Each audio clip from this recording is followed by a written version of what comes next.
All right.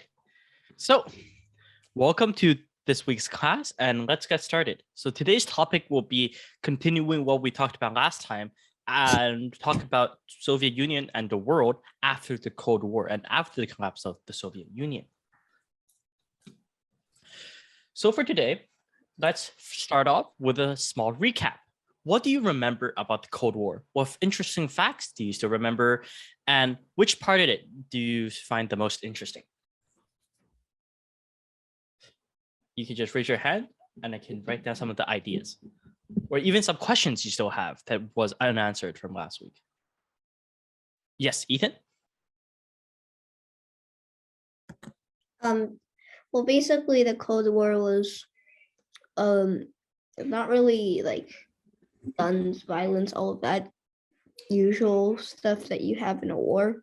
The Cold War quite literally is just tension between the two superpowers. In this case, it was the US and the USSR.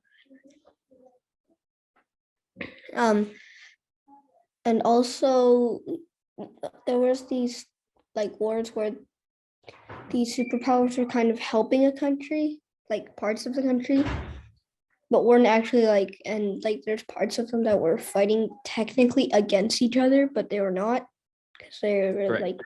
Would you remember what the name of those wars are called? Don't remember. All right, so let me write it out.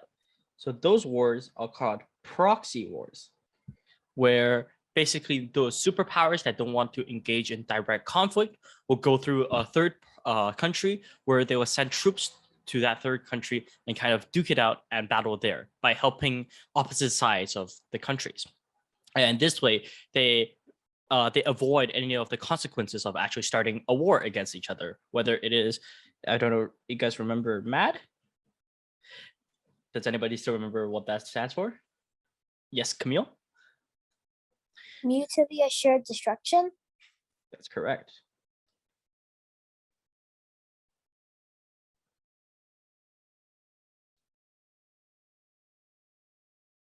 MAD stood for mutually assured destruction, is where both sides of a conflict has nuclear weapons or any nuclear arsenals that can basically destroy the other country. And mutually assured destruction means that both sides are not going to use it, because if one side throws a nuclear weapon at the enemy, there are going to be nukes flying around everywhere and everybody is going to be destroyed.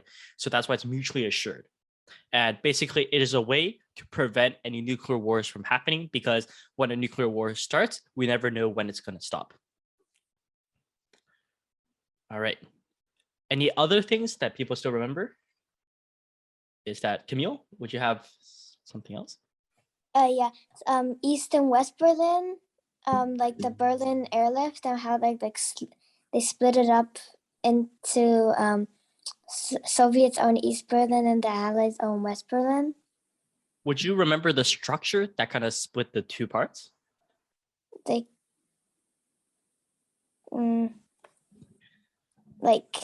cut it in half?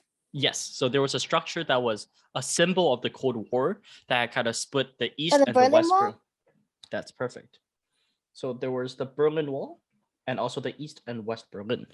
So, of course, the East Berlin was more from the Allies, US, Russia, sorry, not Russia, US, France, and Great Britain controlled that side. While on the east side of Berlin, Soviet Union and the Russian Federation controlled that side. And in the middle was split between a wall called the Berlin Wall. And that wall collapsed in 1991 when the Soviet Union also collapsed. All right. I think that was a pretty great recap. I believe all of you guys understood and still remember all of the very important facts from the Cold War. All right. So with that, let's move on and talk about today's topic, the consequences of the Cold War and the post-Cold War era, and what happened to the Russian Federation, and so basically Russia, and what happened to the United States and the rest of the world. And at the end of it, we're also going to cover some of the current events especially Ukraine and what is happening there. And I'll answer some of the questions you guys might have and kind of give a reason to it. So let's start off with some background, all right? And the first background we want to kind of cover is the side effects or the consequences of the Cold War for United States. So to kind of fill in a hole that I didn't want to talk about last week was that during the Cold War, there was this event called the Red Scare.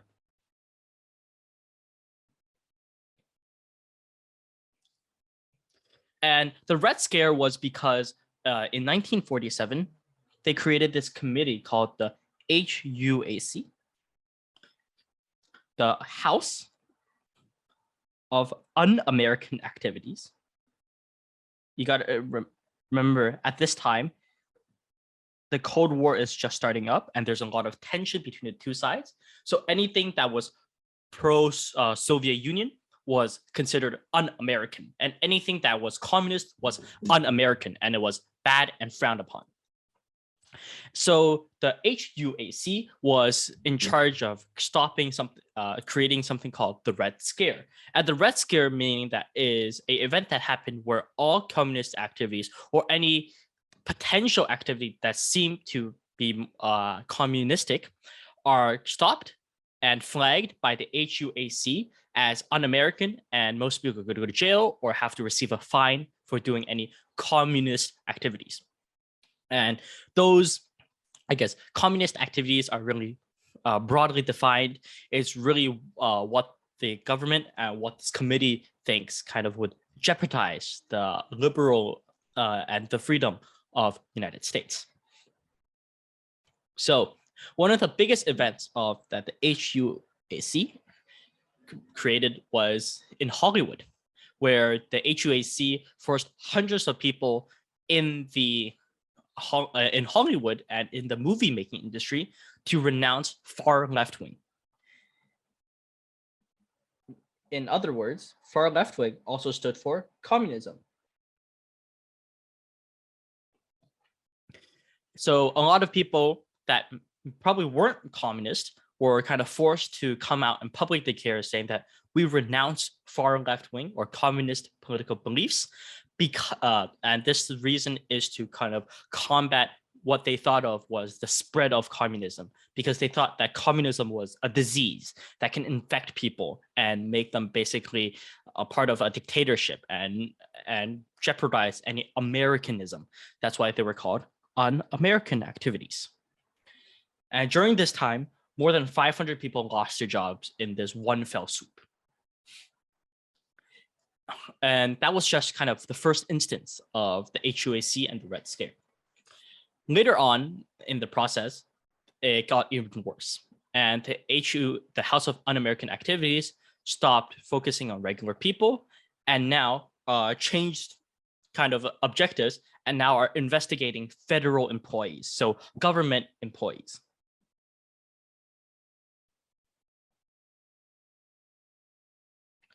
Government employees were investigated, fired, and sometimes even prosecuted with jail time, with fines, and things like this. And what they called this was an anti-communist hysteria.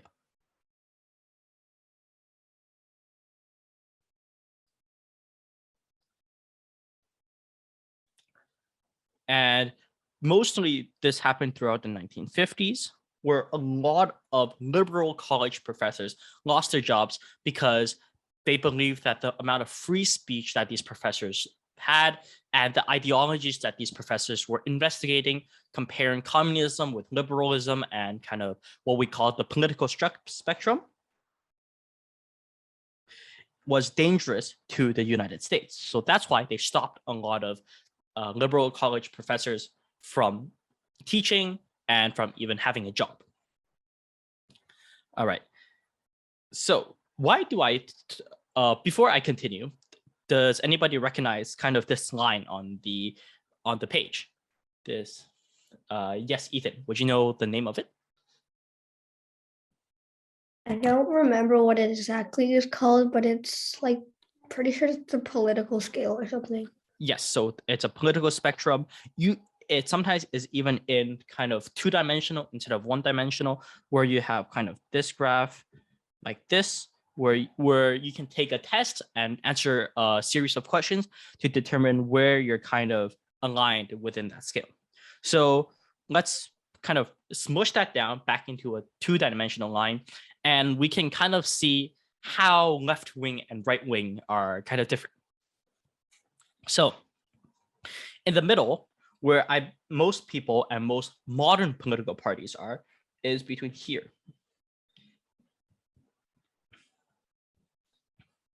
Though that is the range that most modern political parties kind of would be active in.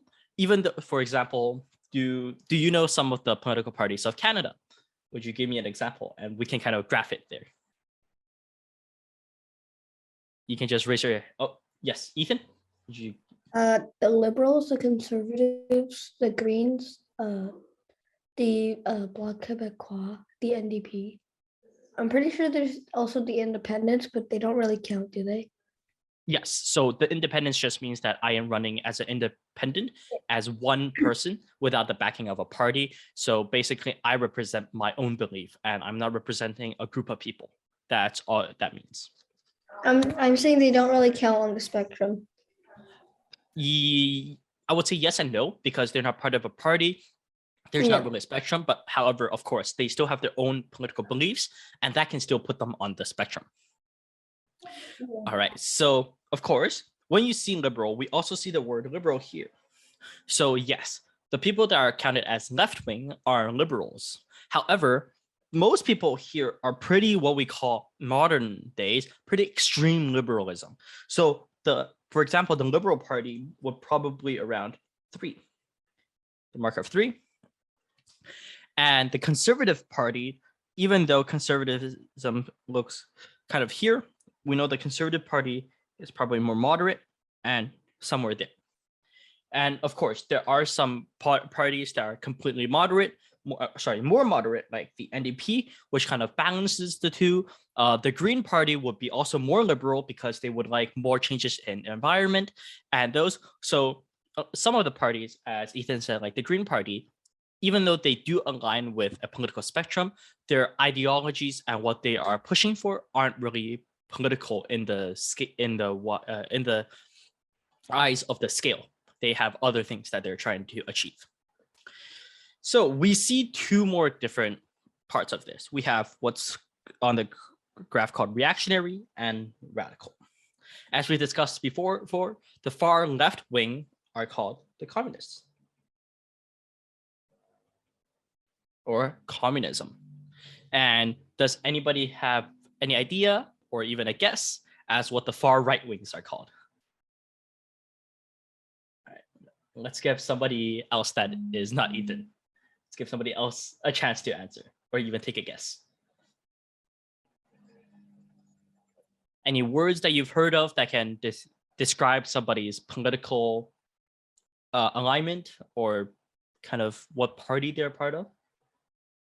I can give you guys a hint. This was a huge thing that people were fighting between 1939 and 1945. Would you have any idea?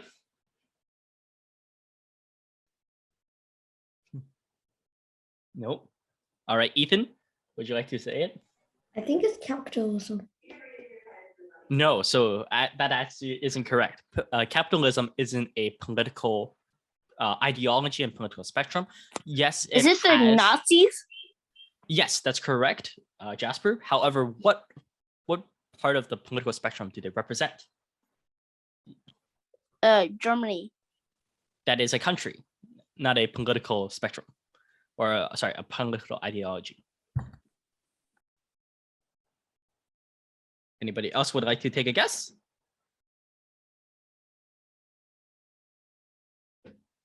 Nope. All right. Let me give you guys the answer now. So the reactionary part, or the far right wing, is what we call fascists or fascism. Yeah. So kind of that, oh, I know what that word means. So that's where it kind of fits on the scale. with mainly this part of the scale, so the middle of the scale being more democratic, with elections and a fair government, while the more radical with the communists and fascists usually have a central government that controls everything. So why do I talk about an event or kind of a period of time that was during like the 1947s, 1950s, that's almost 60, 70 years ago? Well, the Red Scare kind of has looped back on us, even though we've kind of left the Cold War 20 years behind us. And this is called what I call the new Red Scare, coined by a magazine called The Economist. And what is the new Red Scare? Well, the new Red Scare is not of the Soviet Union, but of China. So it is still America's way to combat what they call the spread of communism. However, now the target country is no longer Russia or Soviet Union, but China. The reason for this is because of China's growing military and economic power. Over the past 20, 30 years, because of economic reform, which means economic improvement through more trade, selling things, buying things, and just making more money, China became this huge new superpower and has resulted in the new Red Scare. What kind of resulted from the new Red Scare was of the American government and the Chinese government to kind of have increasing suspicion of each other. This meant that both countries, even though were still friendly and still having trade relationships with each other, they became very skeptical. They don't know what ways they are trying to kind of trick each other or what tricks they have up each other's sleeves. So that is kind of what we call the third wave of the Red Scare, because 1947 is already the second wave. First wave is in 1919 when the Soviet Union first formed, but that wasn't as big of a reactionary event as the 1947 one. And now there's this new one, the basically 2020, 2021, 2022 with the new Red Scare, especially with coronavirus and especially with Donald Trump blaming the virus to be something made by the Chinese government and all of these kind of lies. That is what kind of promotes this new Red Scare. All right, I've done a fair bit of talking. So does anybody have any questions about this?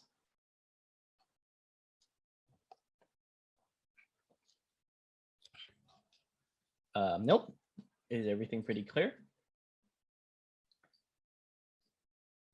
Anything you don't understand? Want some clarifications on?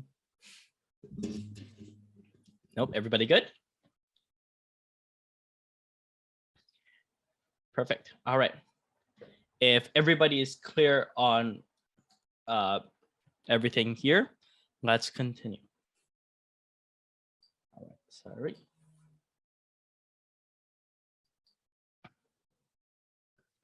Sorry, give me a second. All right, let me erase everything that I have just written.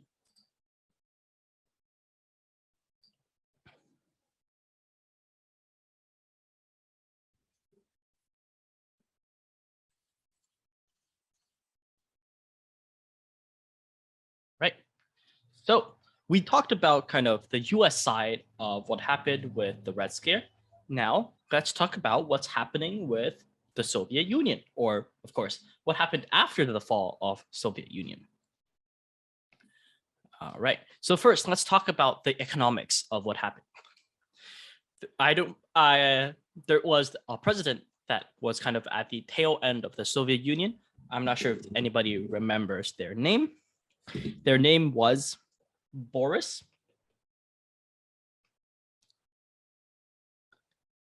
Yeltsin. Does that name sound familiar to anybody? A bit? Okay, great. No. So no, that's fine. So I kind of touched on this during the first class. Boris Yeltsin was one of the last presidents of Soviet Union, and he told the people that he would help the economy. He wanted the economy to go up, of course, to improve every aspect of the economy, whether it is providing more jobs, providing people with more resources, food, clothing, and anything necessary to survive, to just having more trade and creating more factories to boost production. So he tried to achieve all of these very grandiose and big plans. However, not everything worked out. One thing that did work out in his favor and that was very impactful to the Russian economy was improving trade with other countries.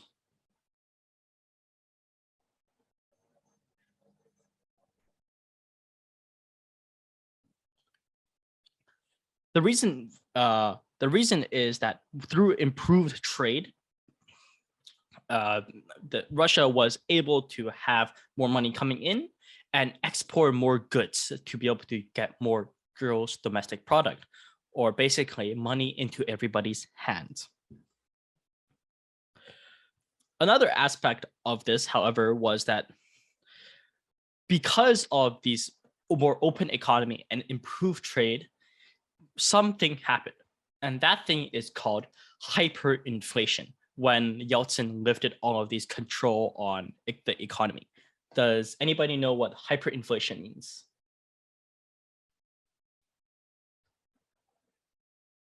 No, but I've heard of the word inflation in a muddy book. Yep. So of course, inflation is part of that. But what is hyperinflation? Let's see. Do you have a? Let's see, Camille. Would you have an idea? Nope. All right. Let's move to Ethan then. Inflation is kind of, to put it in a simple way, it's when things get more expensive because of like taxes and stuff. It's complicated and I don't know much about it, but that's about as much as I know. And when it's hyper, it's happening, like usually inflation nowadays is like they do it once a year or something like that. But this inflation was like rapid. It was like everything was getting super expensive really quickly and it was like just exponential. Great. I think you explained it pretty well. So I guess let me kind of just reframe what you said. So that's correct. Hyperinflation is just inflation that is out of control. Inflation happens every day. The government would put in inflation to make sure that things don't go too expensive or even too underpriced. So it's a way to control the economy for controlled growth. So inflation comes with growth and with employment. So inflation always happens, but hyperinflation is a bad thing because hyperinflation is too fast and it is out of control. So there's no way to control it and kind of rein it in. And when hyperinflation happens, prices start skyrocketing, as you can see on the graph. The graph is not of the Soviet Union economy, but is it's after the First World War, where the German economy was experiencing also hyperinflation. So the prices go up insanely fast, and money or any currency loses its value. So does anybody know what currency the Russians use? What it is called? Gold? Sorry? Do they use gold? No. So again, this is not part of the Russian economy, right? This is not representative. Wait, does yes. it look like? But can I nominate it for a second? I'm not sure what it is, so I can write see if it looks like that. Sorry?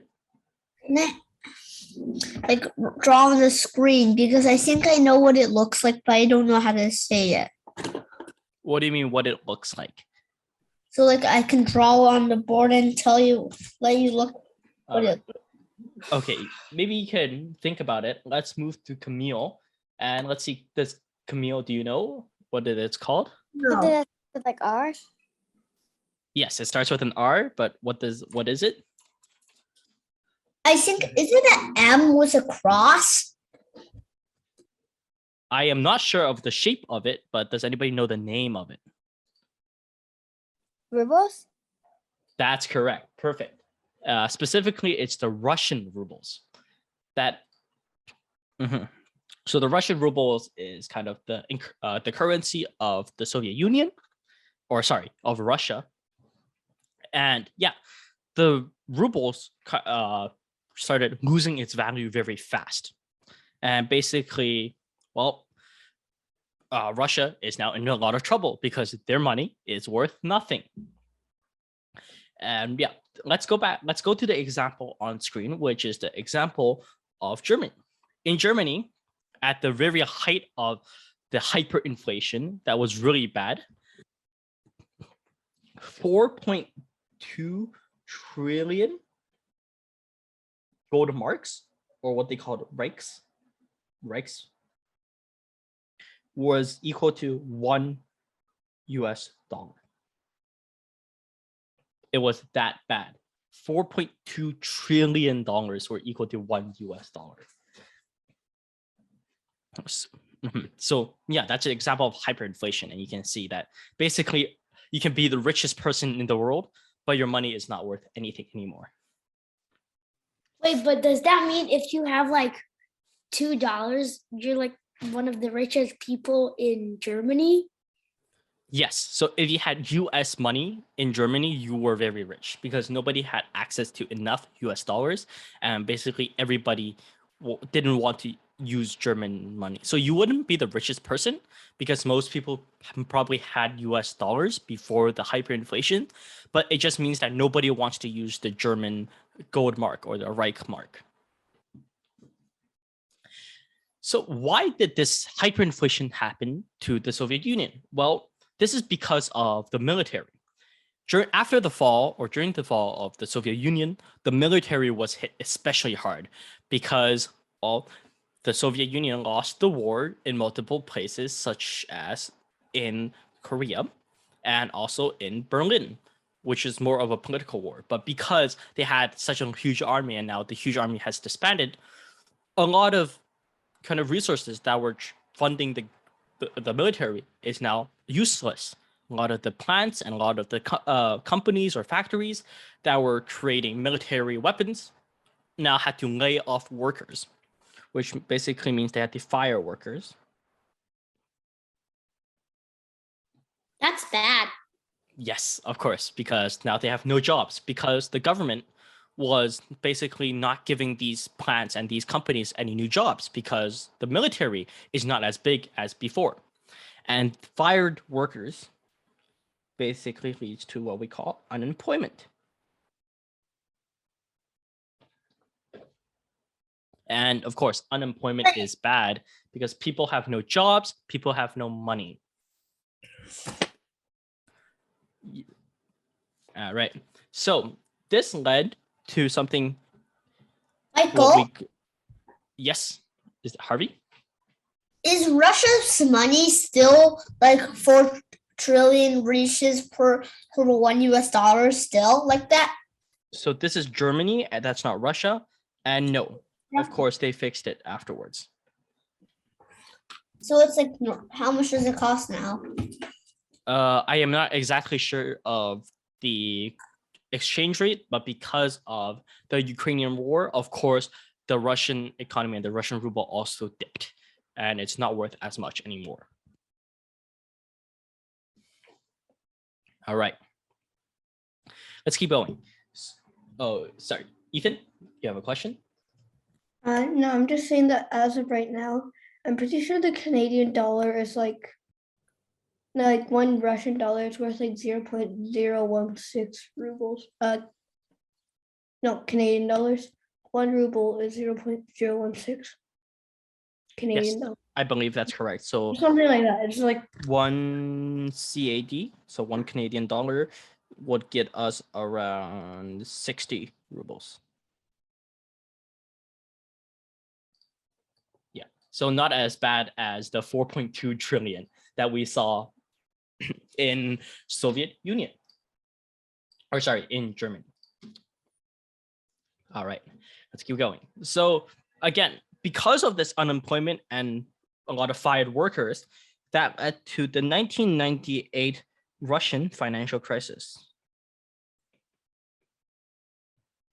I only heard of the 2008 one. Yes, that was a housing crisis, and we can cover that next week if you guys like. And so in 1998, the Russian government had to default their debts. Basically, a government declared bankruptcy and said, we're broke. We can't pay back any of the money. All of this money has to disappear somehow. So we're just going to burn it. We're just going to kind of wipe it clean and say nothing happened. And let's start over. Basically, they hit the reset button on the Russian rubles to make sure that they stop inflation.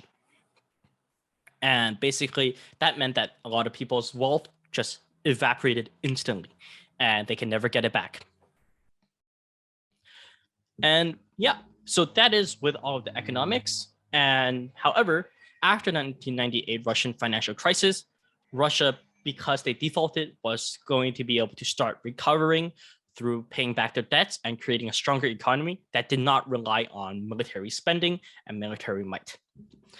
So after the fall of Soviet Union, Russia actually was trying to get a better relation with the allies and with the US, as seen in the graph. Sorry, in the picture. I'm not sure. Do you guys recognize that president? So which president is shaking hands with Putin? Pretty famous president.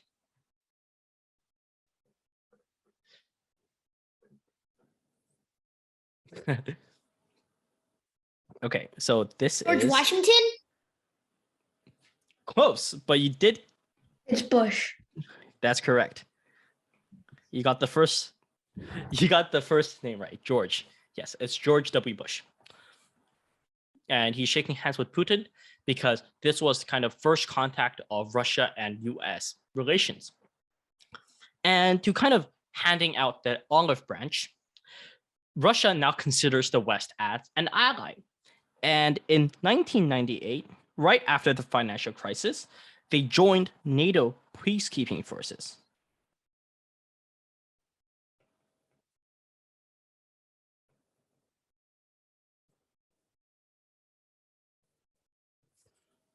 So by 1998, June of 1998, Russia now considers NATO and the US an ally and helps them by supplying troops to the NATO peacekeeping forces to quell any dictators or any riots around the world.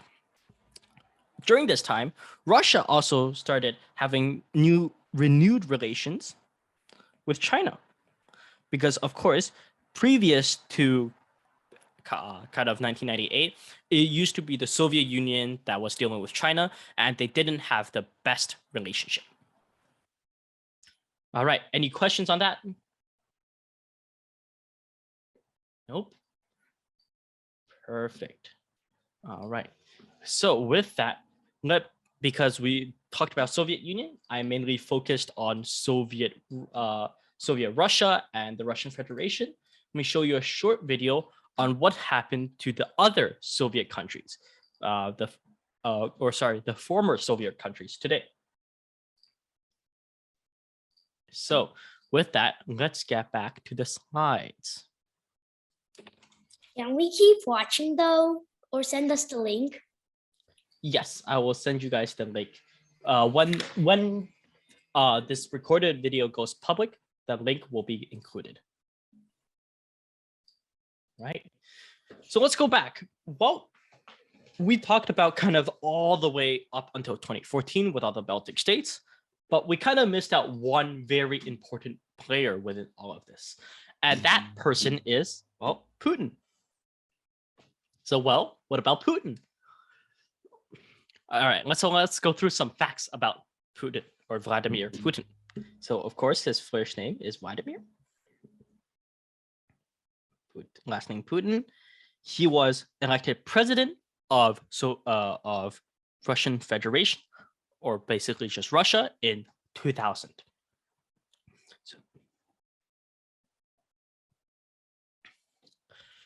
And through the terms of his service from basically 2000 to 2022 to current day, there were some good and bad parts about Putin. He's not always very bad. Some of the very bad parts of Vladimir Putin was that in 2001 to 2002, he took over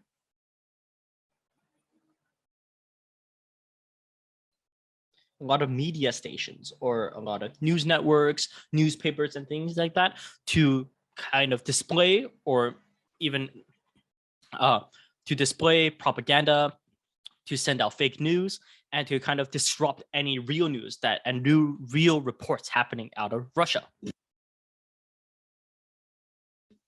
That sounds pretty bad, right? However, we also have to kind of consider some of the good that Vladimir Putin has done for Russia. During Putin's term in office in the past 20 years, Putin has actually done very well and kind of taken Russia out of the financial crisis in 1998.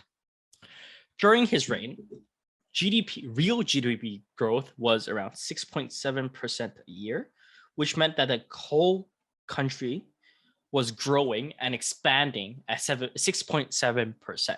So that means that their economy is doing well and everybody is getting a bit richer and a bit more wealthy and a bit more well off every year, with annual incomes increasing almost 11% every year, which is a lot.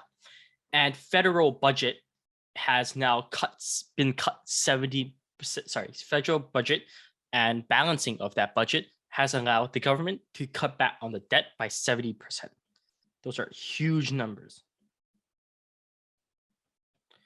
As we said, the reason why the 1998 Russian financial crisis happened was that the Russians were in a lot of debt. There were a lot of unemployment, so they had to default. Well, under Putin, they were able to give back 70% of that debt and to recover the Russian economy, which is very impressive. So Putin is really a double-edged sword. He can do some really good stuff for the economy. However, some pretty bad stuff for the people too. All right. Any questions on that? Nope. All right, perfect. Let's keep going. So let's move on to what I would call current news, and a very huge current topic right now. Why did Putin invade Ukraine? So let's rewind time a bit and go back to the end of the Cold War. At the end of the Cold War, Western leaders such as Britain, France, and the US promised that Russia, the countries like Ukraine, here on the map, will not join their military alliance, which is called NATO. Do you guys remember what that stands for? North Atlantic Treaty Organization. Perfect. Yes, that's correct. Basically, the US promised Russia that a lot of these those Soviet Union states like Ukraine, Latvia, and all of these will not join NATO. But some actually did. Countries like Lithuania, Estonia, and Latvia, so these Baltic states that we call, oh, sorry, where am I drawing? That's not the Baltic states. So we have the Baltic states around here. That was way too far up. The Baltic states there joined NATO in 2004.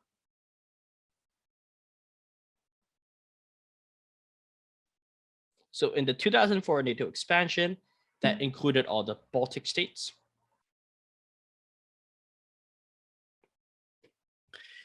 And Putin was pretty sad and pretty pissed because Putin didn't want them to start expanding and kind of encroaching Russia's border. So what he did, of course, was he asked nicely for NATO to stop expanding its alliance. But NATO kind of changed their minds about what they think of Russia now, and now said, no, we're not going to stop our expansion. And it is not up to us to decide if we want to stop it. It is up to the new countries. So whether it's Ukraine, even the further states like Turkey, which hasn't joined yet, but all of these countries are now kind of under consideration for NATO when they couldn't be before. So that made that made Putin even madder. So what happened was that now, because of this encroaching NATO expansion, Russia really wanted a lot of the former Soviet countries to be closer to Russia.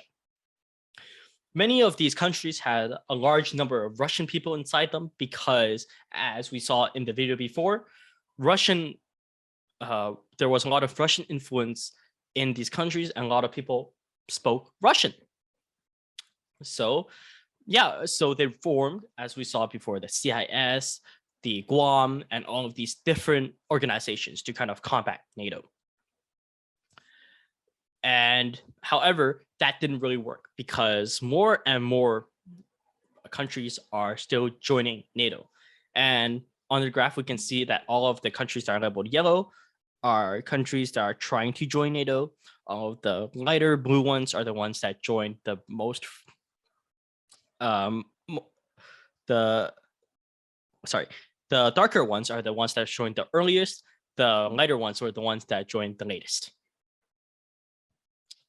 So because kind of talking with NATO didn't really happen and really didn't work out, and Ukraine still kind of considering that they want to join NATO and join its peacekeeping forces, in 2014,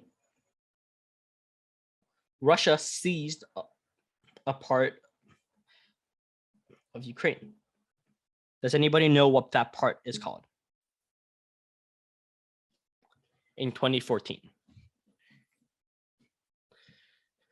they did something called annexation, where they annexed Crimea, which is this little island in Ukraine.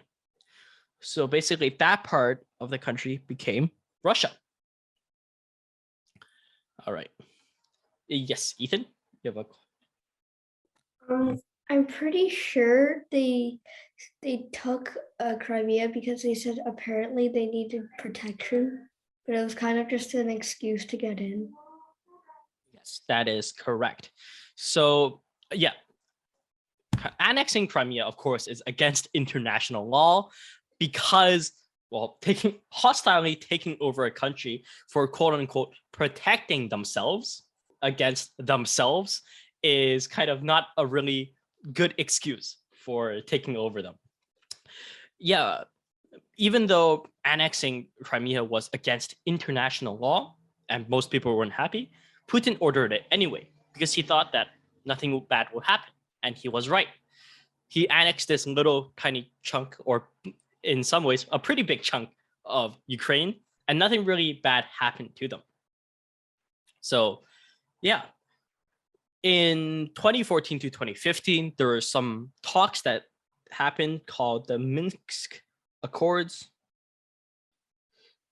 to kind of see if they can address some of the tension between Ukraine and Russia. But neither side was really happy of what happened and what kind of concluded from the accords, and both sides didn't follow through with them.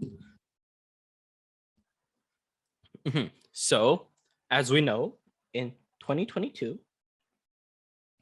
with little progress really happening with the Minsk Accord and Minsk Agreement, Putin declared parts of Ukraine where a lot of Russians live to be independent countries, and the Russian army attacked the rest of Ukraine. All right.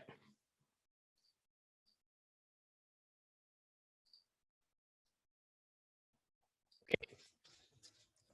So as we were talking about it, again, Russia annexed Crimea, at first denying anything actually happened, and by the end of it, kind of having to agree and kind of admit that yes, they planned to annex Crimea all along because they couldn't hide it anymore.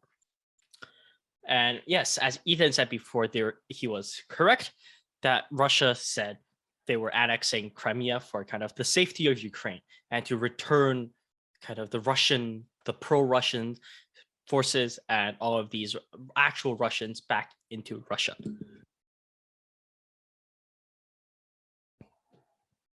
So as I said before the invasion of Ukraine, Putin was trying to make a lot of the parts where Russian lived in Ukraine to be independent countries. That's why we see these different countries called Lugansk, Donetsk, and of course, the smaller parts of Lugansk and Donetsk, and trying to expand that part, talking about how these are now independent countries. The reason why is because ultimately, Putin wants to stop NATO from kind of coming into Ukraine.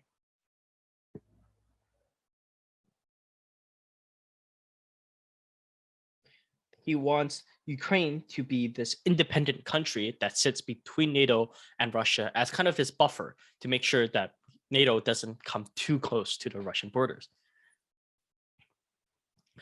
So Putin wants to also want Crimea to be recognized, as we said, Crimea, which is not on this map, to be recognized as part of Russia, and Donetsk and Luhansk, as we said, these two kind of republics, as he calls them, to be independent of Ukraine.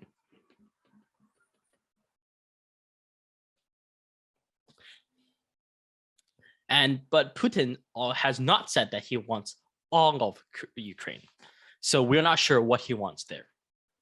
He also said that he actually doesn't want the USSR back, which is, of course, the Soviet Union. In some cases, it's partly because he knows that having a reinstatement of the Soviet Union is not possible. And the other part is that Putin is actually not a socialist or even communist, so he doesn't believe in the actual values of the Soviet Union. All right. So any questions on that? Anybody have any questions on the invasion of Ukraine? Why, the when, the who, and the how? Nope. You clear about all the Ukraine involvement and the Ukrainian invasion? Okay. All right. So let's go back to another question. So why did Putin invade now and not in 2014 and 2015? Well, Putin didn't order the Russian army to invade Ukraine in 2014, 2015. It's because he actually hoped to sort things out without a war. He didn't actually want a war to happen because, well, of course, a war is very costly and it is not very good for the Russian economy. So he tried to kind of annex Ukraine really quickly, scare the Ukrainian government into giving him Crimea, give him parts of Ukraine to stop a war from happening and to still fulfill his purpose. But by 2022, so right now, he could see that unless he invaded Ukraine, he would not get what he wanted because Ukraine is closer and closer to joining NATO than before. All right, so let's kind of close this up with one more country that I haven't really talked about, but kind of both Russia and US has dealings with, and that is China. So what is China's involvement in this war and in this conflict? Well, China has mostly been remaining neutral, and in some cases, even slightly supporting Russia, but usually that is just politically and nothing monetarily, nothing. So China has been neutral, trying not to talk about Russia as much as possible. However, and not really helping US either with all of the heavy sanctions. So China is kind of just neutral, kind of like Switzerland. And the reason China is remaining neutral is because they want to preserve their close relationship with Russia. As we said, by the end of 1998, Russia started pursuing new relations with China and the US. They've kind of already broken the US relations. So China-Russian relations are even stronger than before. And China wants to preserve that. So they don't want to kind of bump heads with Russia. Another reason is because China feels like they actually can benefit from Russia winning because they're pretty close friends with Russia. So if Russia has a stronger economy, it actually benefits China. And the last reason that China remains neutral is because China and Russia still sees US as this huge superpower and still a threat to kind of world balance, with US pulling so much more forward compared to any other countries that they believe that having Russia and China aligned and getting more power can kind of restore a kind of balance within this world superpower. All right. I believe that's all the information. Do you have any questions? Nope. Yes. All right. If there's no more questions left, that is all my slides. So let's move on to the Kahoot. All right. Hope to see you guys next Bye. week. All right. Bye, everyone. Bye. Thank you. Yeah, no problem. Thank you, guys.